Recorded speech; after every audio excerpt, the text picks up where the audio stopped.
Hi everyone. We're going to be finishing up cellular respiration by talking about the citric acid cycle and oxidative phosphorylation. Before we start talking about that, let's just do a quick review of what we've already recovered.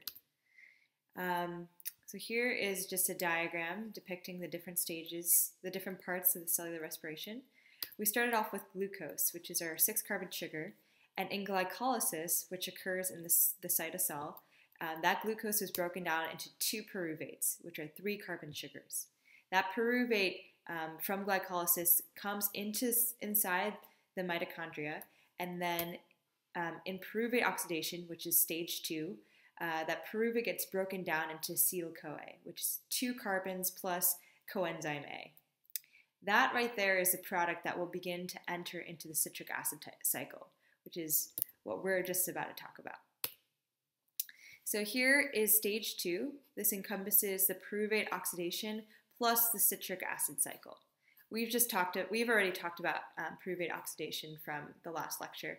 Just remember that your pyruvate, the 3 carbons, gets broken down into 2 carbons plus your coenzyme A. That extra carbon is lost as carbon dioxide, and you end up forming 2 NADHs from this process. Okay, for the citric acid cycle, your acetyl-CoA, which you just formed from pyruvate oxidation, begins to enter, and as it enters into the cycle, it gets detached from the coenzyme A, and only these 2 carbons actually enter into the cycle. And now as these 2 carbons go through the cycle here, it releases 2 carbon dioxides, and as it releases the 2 carbon dioxides, you end up forming 3 NADHs, which are 3 of the electron carriers, and you form 1 ATP and 1 FADH2, and that's just a different electron carrier. So how is this a cycle, you might ask, if the 2 carbons we put into the cycle gets released as CO2? It doesn't seem like you're cycling, right? The reality of it is that the 2 carbons that you actually add into the citric acid cycle get attached to this molecule called citric acid. And it pretty much, these 2 carbons, they keep on getting transferred to these different molecules. You don't have to know any of these molecules, but just realize that as these carbons are getting kind of transferred to these different molecules, it allows the mitochondria to rip off some of those electrons from those original 2 carbons. And as you're pulling the electrons off of it, that's where you're able to form these electron carriers and how you're able to also generate 1 ATP. And once you go all the way down to the end of the cycle here, this molecule, which doesn't involve any more of these original 2 carbons, those already fell off to form the CO2, it gets just recycled back into citric acid. So these molecules, which you don't need to know, these molecules which you don't need to know are constantly being cycled over and over again. And those 2 carbons enter into the cycle, and they kind of get used up and spit out as CO2 as you rip off those electrons, and those those molecules get cycled back. Okay, just a brief overview of citric acid cycle. Just remember it happens in the mitochondrial matrix. This is the inside of the mitochondria. For every 1 turn of the cycle for a acetyl-CoA, you can generate 1 ATP, 3 NADHs, and 1 FADH2. But remember, for glucose, there's going to be 2 cycles because you're forming 2 acetyl-CoAs for every 1 glucose. So that being the case, your total production from the citric acid cycle for 1 glucose, you put in 2 acetyl-CoAs, and you just double all of the products from 1 cycle. So you end up with 2 ATPs, 6 NADHs, and 2 FADH2s. So notice that you might be asking, like, the whole point of breaking down glucose is to generate a lot of ATP, but so far we haven't been making too much. And in the citric acid cycle, we only formed 2 ATPs.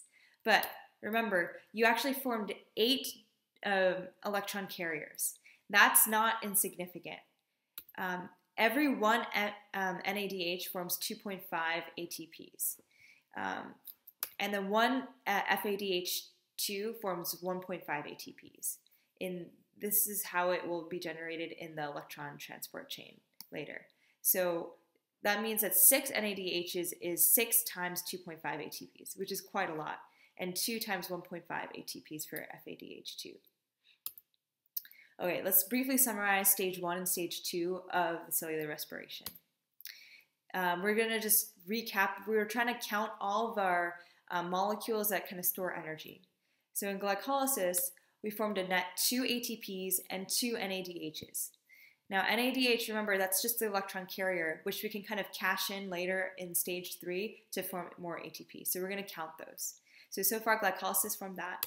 In stage 2, the first part, pyruvate oxidation, we formed 2 NADHs.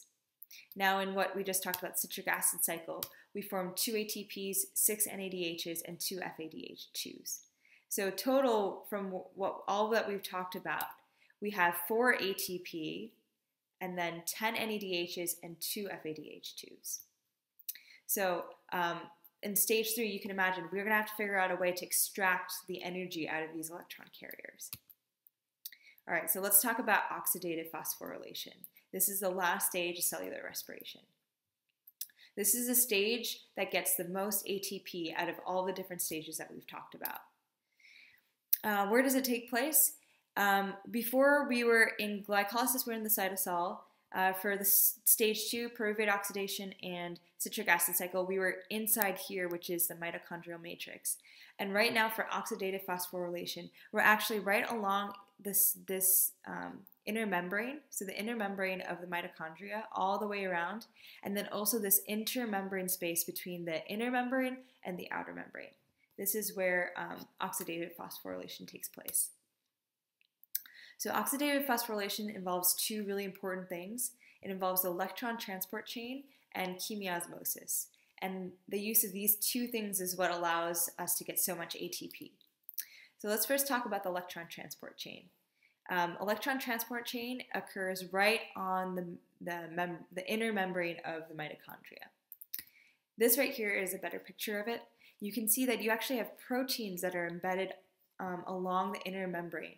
And so here's like the mitochondrial matrix, out here is the intermembrane space, and here are the proteins that are embedded.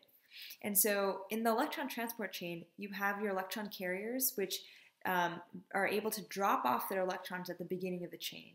And so they kind of unload their electrons over here. And as the electrons start to flow downhill and jump from protein to protein, it kind of it gives energy to these proteins to allow protons to pump through. So these electrons are falling from protein to protein, and the protons get pumped into the intermembrane space. Eventually, the electrons will reduce the oxygen, and in reducing oxygen, it forms water. So just to recap the electron transport chain, it's composed of the protons that are embedded in the inner membrane of the mitochondria.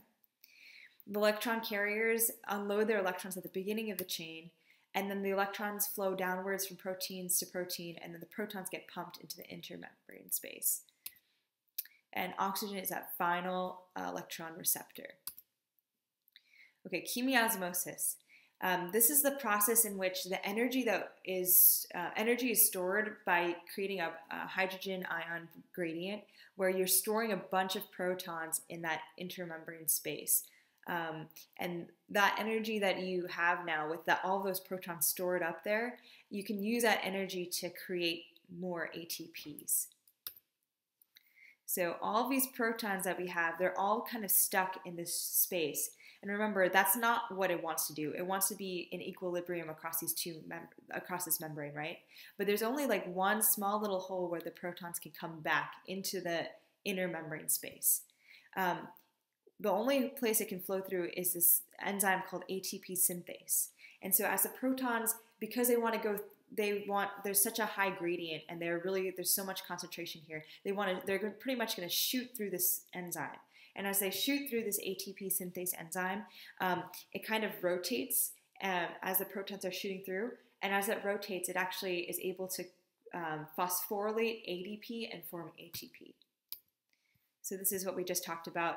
ATP synthase is the key enzyme in the electron transport chain that is able to synthesize ATP utilizing chemiosmosis, which is just the energy stored in that gradient with the protons. Okay, so cellular respiration, we're just going to review everything, the 3 stages that we talked about. Stage 1, glycolysis. Stage 2 is pyruvate oxidation and citric acid cycle. And stage 3 is what we just talked about, which is oxidative phosphorylation.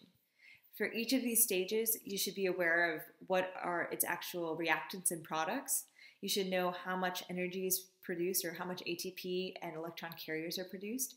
And you should know its location in the cell. These right here are just the final numbers for the ATP produced.